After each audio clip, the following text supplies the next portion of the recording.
Abad ke-17, yang secara umum kita sebut sebagai periode barok, adalah masa yang syarat kontras dan ketegangan, di mana kemegahan yang flamboyan berdiri berdampingan dengan kehidupan yang menyendiri dalam pengasingan religius. Kata barok sendiri berasal dari istilah yang mula-mula digunakan untuk menggambarkan sebutir mutiara dengan bentuk tak beraturan, sebuah metafora yang tepat untuk menggambarkan seni barok yang kaya akan bentuk-bentuk kontras, jauh lebih rumit dan dramatis dibandingkan kesederhanaan harmonis seni Renaissance. Abad ini ditandai oleh tarik-menarik yang tak dapat didamaikan. Di satu pihak ada optimisme Renaissance yang masih meluap-luap, sementara di pihak lain terdapat orang-orang yang memilih jalan ekstrem sebaliknya, hidup dalam khalwat agama dan penolakan diri. Dalam seni maupun kehidupan, kita menemukan pengungkapan diri yang muluk dan megah, tetapi juga gerakan monastik yang menjauhkan diri dari dunia, seolah-olah ada istana megah di satu sisi dan biara terpencil di sisi lain.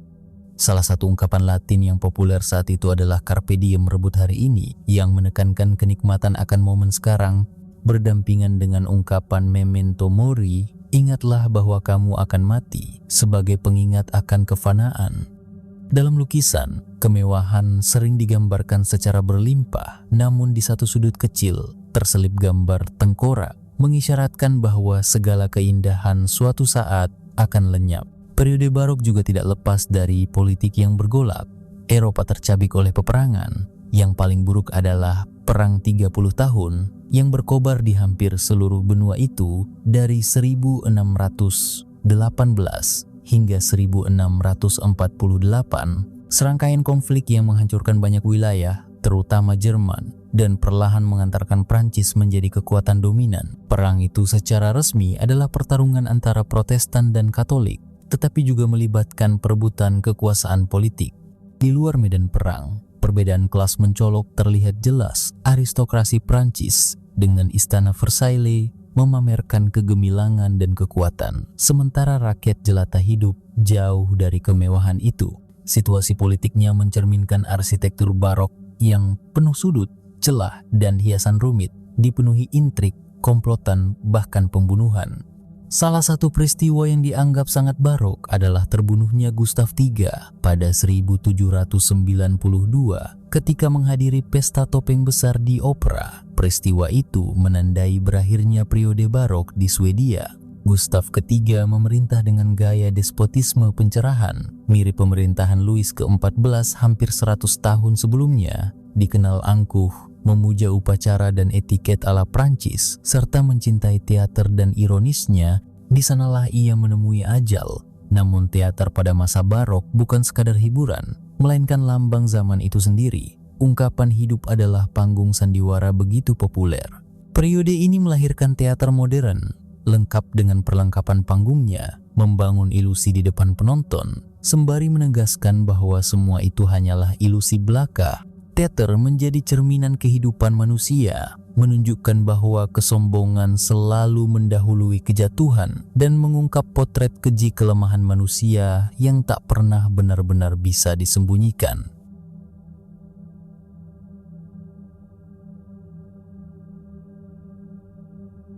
Shakespeare menulis karya-karya terbesarnya sekitar tahun 1600, berada di persimpangan antara zaman Renaissance dan zaman Barok. Dengan banyak karyanya syarat kalimat yang membandingkan kehidupan dengan panggung sandiwara. Dalam As You Like It, ia mengatakan bahwa dunia ini adalah panggung sandiwara. Semua pria dan wanita hanyalah para pemainnya. Masing-masing memiliki jalan masuk dan keluar, dan seorang manusia bisa memainkan banyak peran sepanjang hidupnya. Dalam Macbeth, ia menggambarkan hidup sebagai bayangan yang berjalan. Seorang aktor yang gagal melaga dan berbicara di atas panggung, lalu menghilang. Sebuah kisah yang diceritakan oleh orang bodoh, penuh kebisingan dan kemarahan tanpa makna. Shakespeare kerap merenungkan betapa singkatnya hidup, seperti kutipan terkenal, "Ada atau tiada itulah soalnya" dari Hamlet, yang mengisyaratkan bahwa suatu hari kita berjalan di bumi, lalu pada hari berikutnya kita mati dan lenyap. Selain perumpamaan panggung sandiwara, para penyair barok juga gemar membandingkan kehidupan dengan mimpi.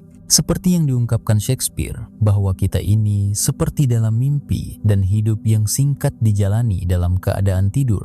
Penulis drama Spanyol Calderón de la Barca, lahir tahun 1600, menulis hidup adalah sebuah mimpi, life is a dream, dan mengatakan bahwa kehidupan adalah kegilaan, ilusi, bayangan, cerita, dan nilainya sangat sedikit karena seluruhnya hanyalah mimpi. Tema ini kemudian memengaruhi karya JP on the Mount oleh Ludwig Holberg, tokoh besar Skandinavia yang menandai peralihan dari barok ke abad pencerahan, di mana JP yang tertidur di selokan terbangun di tempat tidur Baron, lalu mengira ia hanya bermimpi menjadi buruh tani miskin. Ketika ia tertidur lagi dan dibawa kembali ke selokan, ia pun mengira pernah menjadi Baron hanyalah mimpi. Holberg meminjam tema ini dari Calderón yang pada gilirannya mengambilnya dari kisah Arab kuno 1001 Malam. Meski gagasan membandingkan kehidupan dengan mimpi sudah ada jauh sebelumnya di India dan Cina, seperti kisah Chuangzi dari Cina kuno yang pernah bermimpi menjadi kupu-kupu, lalu terbangun dan tak tahu apakah ia Chuangzi yang bermimpi menjadi kupu-kupu atau kupu-kupu yang bermimpi menjadi Chuangzi. Pandangan ini memang mustahil dibuktikan. Namun di Norwegia pun ada penyair barok bernama Peter Das yang hidup sekitar 1647 sampai 1707. Ia menggambarkan kehidupan sebagaimana adanya di masa kini, dan di sisi lain menekankan bahwa hanya Tuhan yang kekal. Tuhan tetap Tuhan meskipun semua negeri dihancurkan. Tuhan tetap Tuhan meskipun setiap manusia telah mati. Tapi dalam syair pujian yang sama, ia juga melukiskan kehidupan pedesaan di Norwegia Utara dan ikan-ikan di laut, memperlihatkan ciri khas barok yang memadukan gambaran duniawi dan kekinian dengan dunia langit dan akhirat, yang mengingatkan pada teori Plato tentang perbedaan antara dunia nyata indriawi dan dunia ide yang kekal.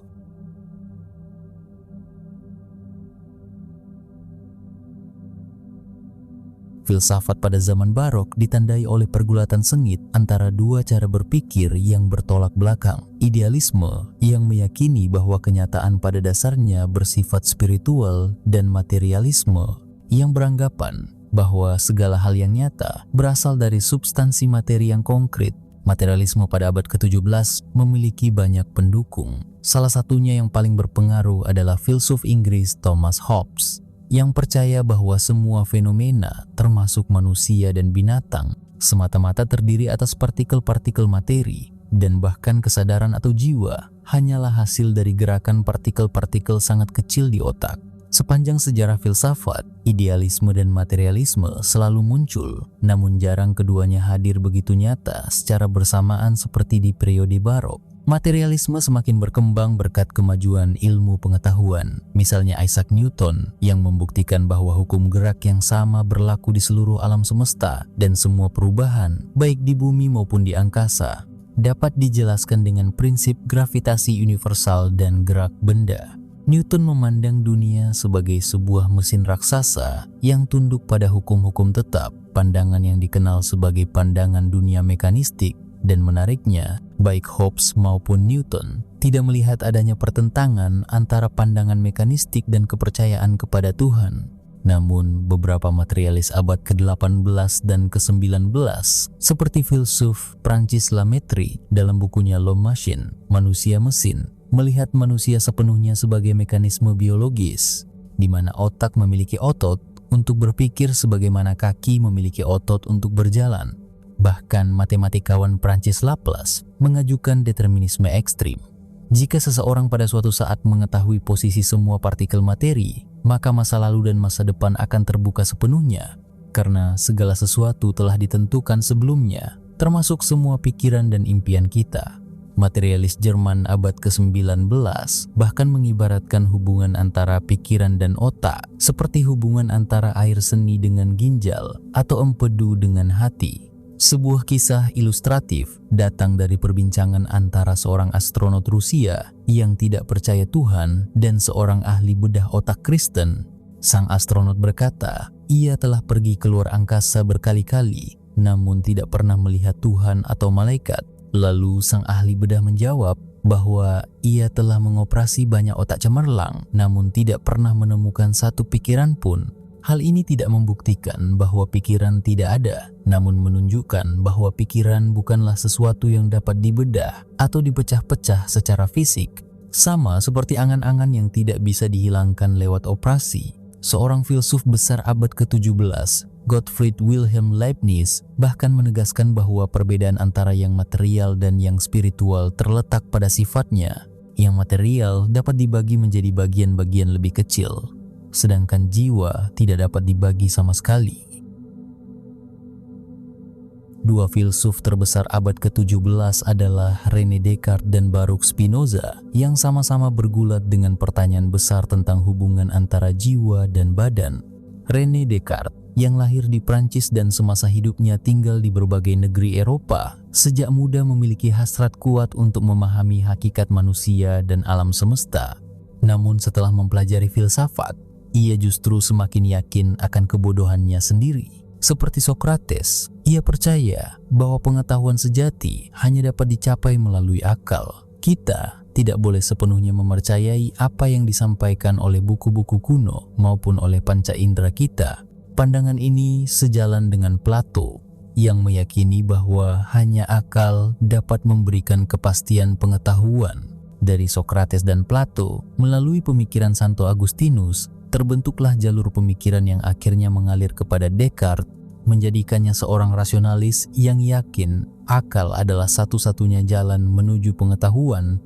Setelah menelaah secara mendalam warisan pengetahuan abad pertengahan dan menemukan bahwa banyak di antaranya tidak dapat diandalkan, Descartes, seperti Socrates yang mengkritisi pandangan umum di alun-alun Athena, memutuskan untuk membangun filsafatnya sendiri. Ia melakukan perjalanan keliling Eropa, bergabung dengan angkatan bersenjata, dan berkesempatan mengamati berbagai kebudayaan yang ia sebut sebagai mencari kebijaksanaan baik dalam dirinya sendiri maupun dalam buku besar dunia. Setelah beberapa tahun di Paris, pada 1629, ia pindah ke Belanda dan menetap hampir 2 dekade untuk menyusun karya-karya besar dalam matematika dan filsafat.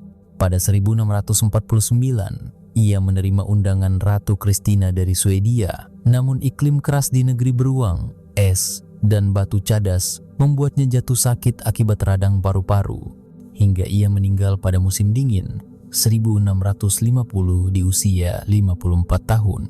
Meskipun wafat, pengaruhnya terhadap filsafat sangat besar, sehingga ia dijuluki Bapak Filsafat Modern. Seiring dengan semangat penemuan kembali manusia dan alam pada zaman Renaissance, muncul kebutuhan untuk menyusun pemikiran kontemporer dalam suatu sistem filsafat yang koheren, yakni filsafat yang dibangun dari dasar untuk menjawab pertanyaan-pertanyaan penting secara menyeluruh. Descartes adalah tokoh pertama yang paling berpengaruh dalam membangun sistem ini, diikuti oleh Spinoza, Leibniz, Locke, Berkeley, Hume, dan Kant. Pada zaman Yunani kuno, para pembangun sistem filsafat diwakili oleh Plato dan Aristoteles.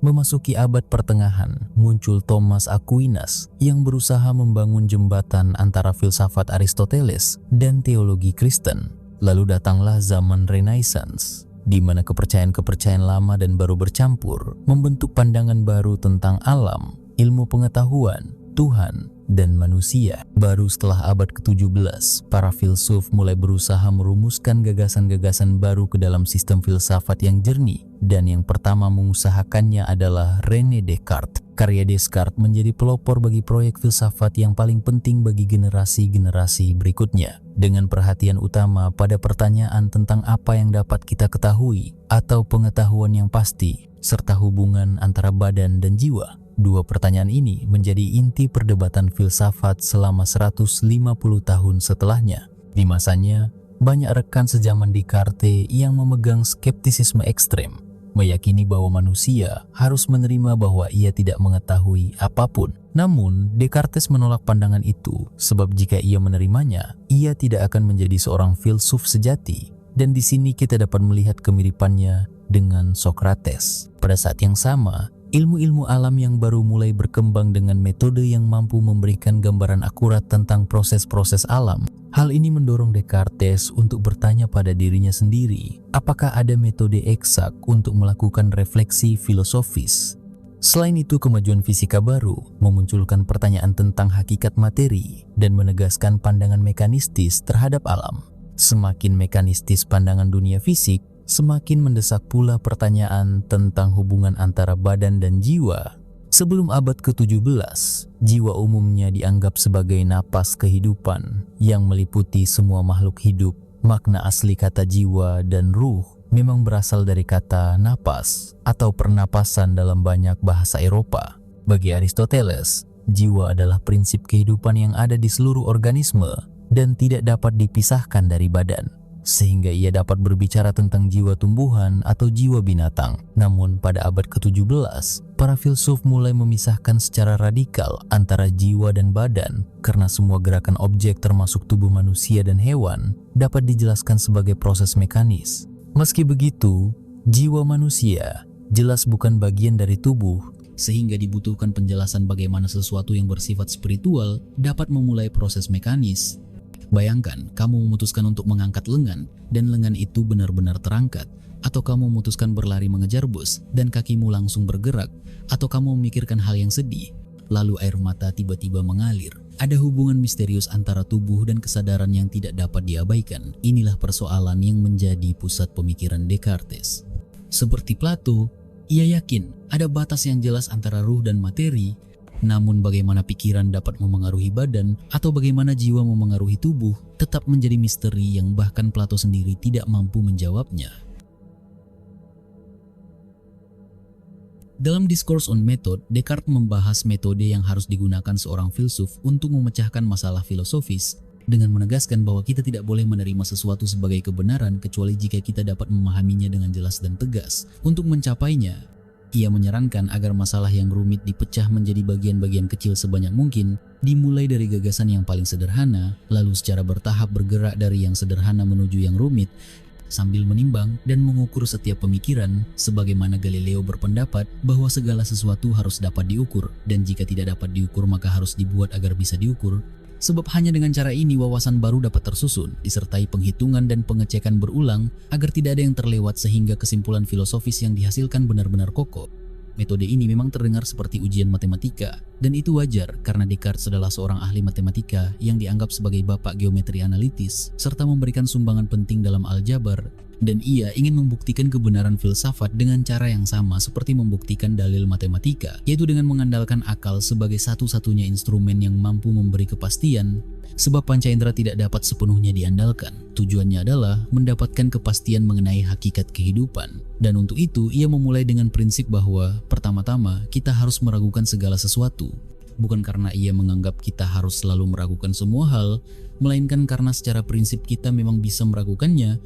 Sebab tidak ada jaminan bahwa membaca Plato atau Aristoteles akan membawa kita lebih dekat pada kebenaran tentang dunia. Yang mungkin kita peroleh hanyalah pengetahuan sejarah, bukan pengetahuan yang pasti. Maka sebelum membangun filsafatnya sendiri, Descartes merasa perlu membebaskan diri dari pengetahuan yang diwarisi atau diterima begitu saja, membersihkan semua puing dari bangunan lama, dan hanya menggunakan bahan-bahan yang baru dan segar agar bangunan pemikirannya dapat berdiri kokoh dan bertahan terhadap segala guncangan. Keraguan-raguan Descartes semakin mendalam ketika ia menyadari bahwa bahkan indera pun tidak selalu dapat dipercaya, sebab seringkali mereka memperdaya kita. Ia mengingat bahwa ketika bermimpi, kita merasakan seolah-olah sedang mengalami kenyataan, dan ketika merenung lebih jauh, ia tidak menemukan cara pasti untuk membedakan perasaan ketika terjaga dan ketika bermimpi, sehingga timbul pertanyaan, bagaimana jika seluruh hidup kita hanyalah mimpi?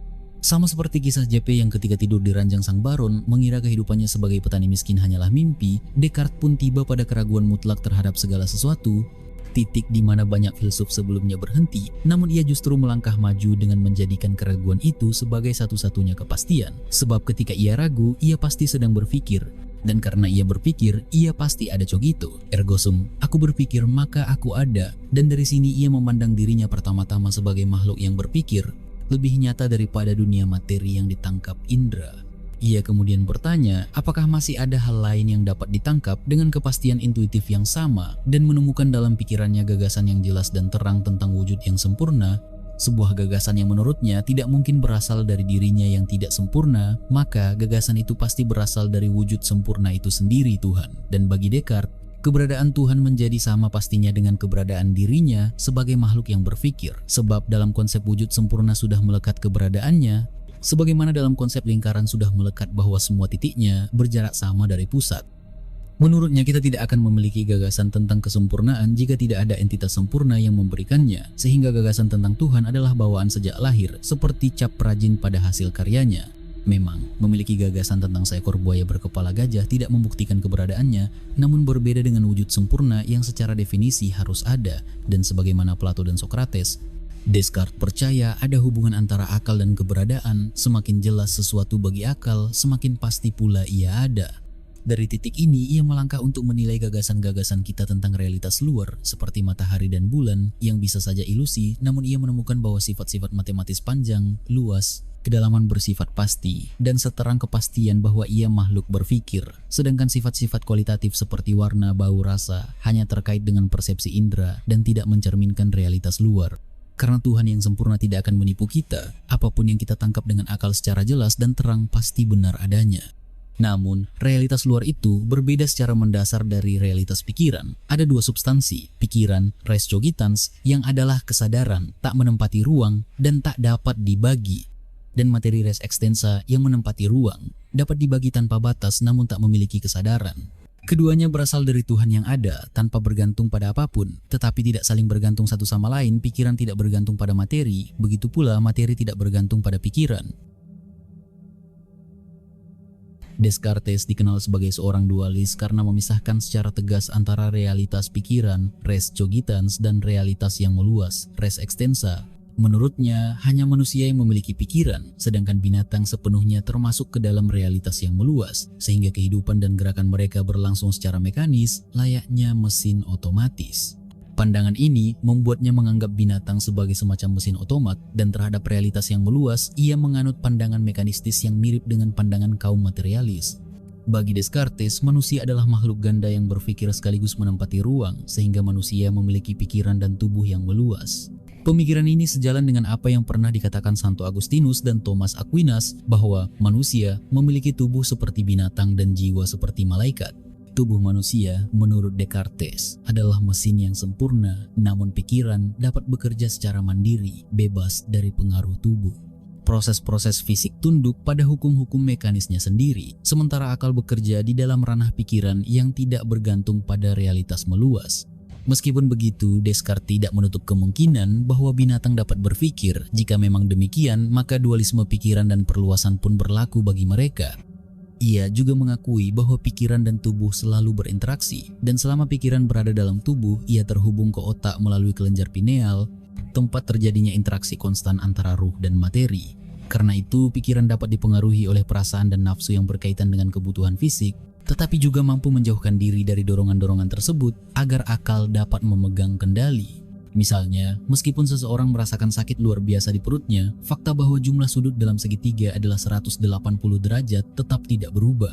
Manusia dapat mengatasi kebutuhan badaniah dan bertindak rasional karena pikiran lebih unggul daripada tubuh. Tubuh bisa menjadi tua dan lemah, tetapi akal tidak bungkuk dan tidak lapuk. Bagi Descartes, pikiran terutama berisi gagasan, sedangkan nafsu dan perasaan rendah seperti keinginan atau kebencian lebih terkait dengan fungsi tubuh dan realitas meluas.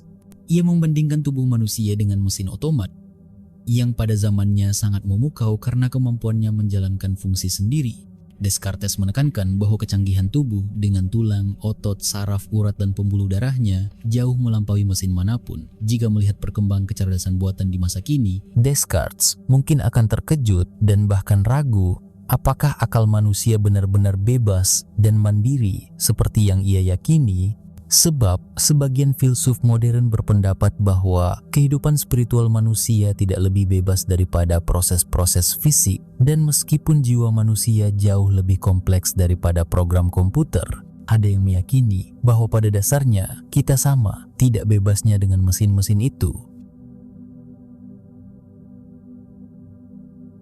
René Descartes memiliki peran besar dalam memengaruhi Baruch Spinoza, filsuf asal komunitas Yahudi Amsterdam yang hidup antara 1632 hingga 1677, namun dibuang karena tuduhan bid'ah. Akibat pandangannya yang menentang agama mapan, ia menilai Yahudi maupun Kristen terjebak dalam dogma kaku dan ritual lahiriah, serta menjadi orang pertama yang menerapkan penafsiran historis kritis atas Alkitab, menolak bahwa kitab suci diwahyukan langsung oleh Tuhan, dan menekankan pentingnya membaca Alkitab sesuai konteks zamannya, yang menurutnya justru akan menyingkap ketidakkonsistenan teks. Di balik perjanjian baru, ia melihat Yesus sebagai juru bicara Tuhan yang mengajarkan agama akal berlandaskan cinta kasih Tuhan dan sesama. Namun ia menilai agama Kristen pun akhirnya membeku dalam dogma. Karena pandangan ini, ia ditinggalkan keluarga, dicabut hak warisnya, dan memilih hidup sederhana sambil memoles lensa pekerjaan yang baginya simbolis. Karena seorang filsuf seperti memoles pandangan manusia agar dapat melihat kehidupan dari perspektif keabadian, menyadari bahwa kita hanyalah bagian kecil dari keseluruhan kosmik, tak berbeda dengan manusia. Zaman batu 30.000 tahun lalu, bagi Spinoza, Tuhan adalah alam itu sendiri. Panteisme Tuhan tidak mencipta lalu berdiri di luar ciptaan, melainkan segalanya ada dalam dirinya, dan realitas hanyalah satu substansi yang ia sebut Tuhan atau alam dengan dua atribut yang kita kenal, pikiran dan perluasan. Sementara hal-hal yang kita lihat hanyalah mode dari atribut tersebut, seperti bunga sebagai mode perluasan dan puisi tentang bunga sebagai mode pikiran. Segala pikiran dan perbuatan kita pun adalah ungkapan dari Tuhan atau alam, sehingga kita dapat melihat diri sebagai individu yang berpikir dan bergerak, namun juga sebagai bagian dari sesuatu yang jauh lebih besar. Tuhan bukan dalang luar, melainkan penyebab batiniah melalui hukum alam, sehingga segala sesuatu terjadi karena memang harus terjadi. Determinisme yang mirip dengan stoikisme dan manusia, layaknya singa yang tak bisa memilih menjadi vegetarian, atau pohon apel yang tak bisa berbuah pir, hanya bebas sejauh ia mampu mengembangkan potensi bawaan dalam kondisi yang mendukung, namun tetap terikat oleh batas kodrati dan kesempatan luar. Hanya Tuhan atau alam yang benar-benar bebas dan menjadi penyebab dirinya sendiri. Sedangkan manusia tidak memiliki kehendak bebas mutlak karena tidak sepenuhnya mengendalikan tubuh atau pikirannya. Bagi Spinoza, hasrat seperti ambisi dan syahwat justru menghalangi kebahagiaan, dan dengan menerima bahwa segala sesuatu terjadi karena harus terjadi, kita dapat mencapai pemahaman intuitif bahwa semua saling terhubung dan adalah satu, hingga akhirnya kita mampu melihat segala sesuatu subspecie aeternitatis dari perspektif keabadian dan menemukan kebahagiaan serta kepuasan sejati.